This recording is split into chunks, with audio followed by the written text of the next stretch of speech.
Welcome back to Decoding Korean. Now that you've mapped out the Korean vowel system, it's time to see how Hangul letters fit together, almost like Lego blocks, to form syllables. You can do it like some kind of puzzle game. Write any sound down into Korean letters. I bet it would be a fun one. G, K, group. There are K, K, G. For N sound, you have N. For D, T group, there are D, T, D. For L sound, you have L. M sound for M. B and P group, we have B, P, B. For S, Chi, Chi group, have S, J, T, S, J. For O and H sound, we have H.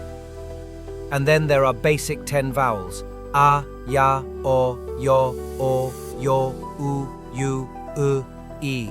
We've also learned that even though there are compound vowels and consonants, you can pronounce them quickly as one.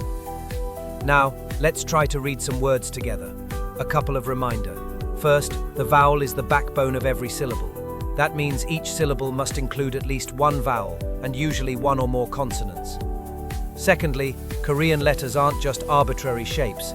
They're pronunciation symbols, designed so you can read them exactly as they sound. A basic Korean syllable usually consists of an initial consonant, a vowel, and sometimes a final consonant. Let's try a word. You've already learned B is the B sound, and A is A. Now, I'll give you 5 seconds to say it.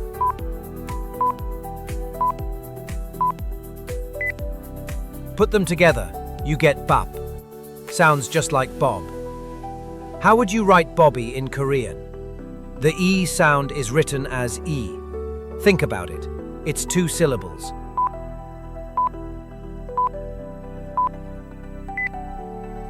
In Korean, it's babi. Easy, right? By the way, bab means food. And in Korea, since the rice is the staple food, it means cooked rice.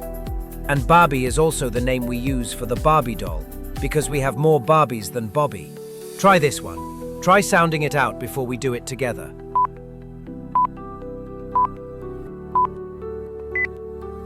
Maybe you said O 안녕. Here's the trick. When a syllable begins with A, it's silent. So the first syllable is just an. The second syllable is nyong. Put it together, 안녕. That's how you say hello, hi, or even bye in Korean. Now, let's try something a little more complicated. Try saying it. A bit of tip. Think of how you say palm. Ready?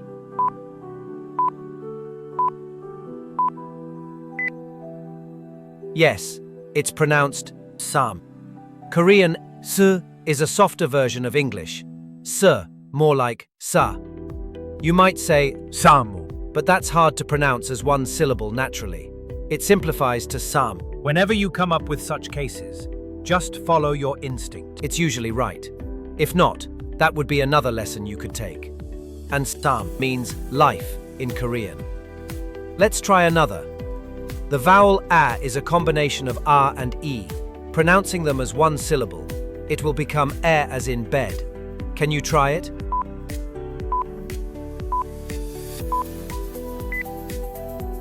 Yes, it's Hangbok. You just read the word for happiness. Now a challenge. How would you write banana in Korean? Try it now.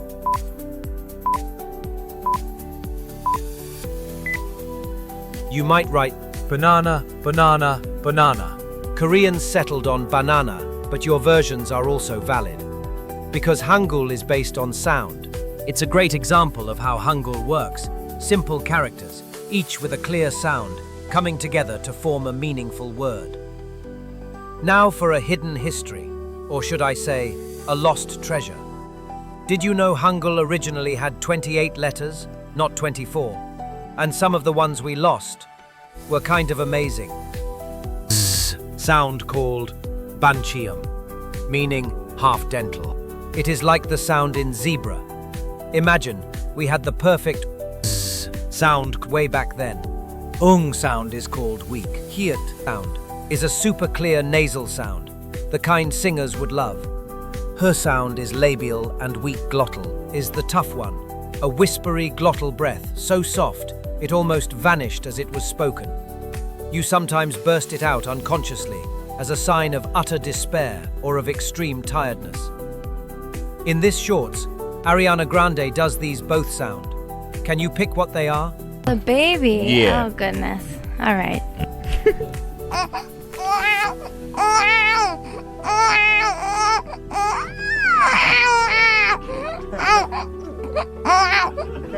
Oh my God. R is a vowel between R and like weak or in cut. The ghost of a sound we feel but rarely name. And wait, there's more. Ever wonder why Korean doesn't have F and V sounds? It used to, for V sound and for F sound. So apart from English TH sounds, Hangeul once captured nearly every sound you can imagine. So why did we let go of these phonetic gems? From the time Hangeul was created, or even before, Korea maintained a very close political and cultural relationship with China. Classical Chinese was the language of diplomacy, education, and statecraft, and many educated Koreans were fluent in spoken and written Chinese. That's why the original Hangul included additional letters to capture sounds not found in Korean, but essential for accurately reading and pronouncing Chinese texts. If we had a similar relationship with you, then Korea must have had all the letters for English sounds. Then came the Japanese colonial era, 1910–1945, during which they tried to annihilate everything Korean, our traditions, our social systems, and most of all, our language. Korean letters were mocked as primitive and discouraged, even forbidden. Our grandparents were taught that Hangul was inferior, something to be ashamed of. After independence in 1945, a group of patriotic scholars worked to restore and standardize Korean. In that process, they chose to omit the 4 original letters that were no longer seen as essential, not because they were flawed, but because immediate need had shifted. Those lost letters? They're not forgotten. They're just waiting in the wings, reminding us that language can be even more than efficient. It can be expressive. So, how do you feel about Hangeul now? It was created with radical intention, based on the science of human speech, and designed to be easy enough for anyone to learn, even in a day. More and more people around the world are discovering the elegance of Hangul. Why not try writing your own name in Korean? Thanks for watching this episode of Decoding Korean. See you next time, as we explore even more cultural and linguistic secrets.